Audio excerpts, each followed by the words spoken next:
Организирано одбележување на богојавление во општина Виница имаше во поголемите населени места како и во градот. Годинова Ангел Наумов од Виница го послужи среќата и имаше најмногу успех во фаќањето на крстот, што беше потопен во Виничка река. Голем број православни христијани присуствуваа на свечениот чин на водосветот, што традиционално се изведува во местноста ширината на горниот тек од реката. Десетина верници скокнаа за да го фатат светиот крст, а Наумов беше побрз од еден од повозрасните што се најде во водата и успеа да стигне пред него. Се фрлам 5 пати, а прв пат го фаќам крстот, вработен сум. Здравје и среќа на сите, перикетна година. Од православниот храм Свети Архангел Михаил Наумов на подарок доби икона.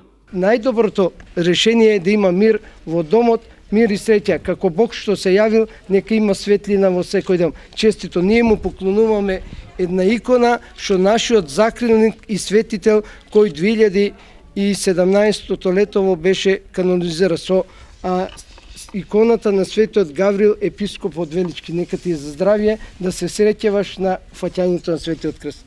Наумов се заблагодари за подарокот и рече дека вообичаено на водици учествува групно со своите другари и оте очекува среќата да ги следи не само него, туку и сите граѓани што го одбележуваат големиот празник.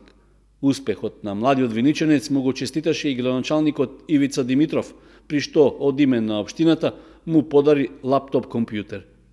И оваа година општина Виница за најсрекниот или оној што го фати крстот во водите на Виничка река доделува лаптоп, меѓутоа за прв пат општина Виница и во сите населени места доделува и таблети. Така да поделени се 9 таблети во населените места, а во градот Виница е даден лаптоп. Нека им е за многу години празникот на сите и Господ нека им дава среќа, успех на сите што се фрлаа во крстот да бидат живи и здрави. Исто така, подароци за лицата кои учествуваа во одбележувањето на водеци додели и компанијата Зегин. На крајот, со заедничка фотографија пред храмот Свети Архангел Михаил во Виница, присутните си посакаа здравје и среќа, како и берикет во годината што започна.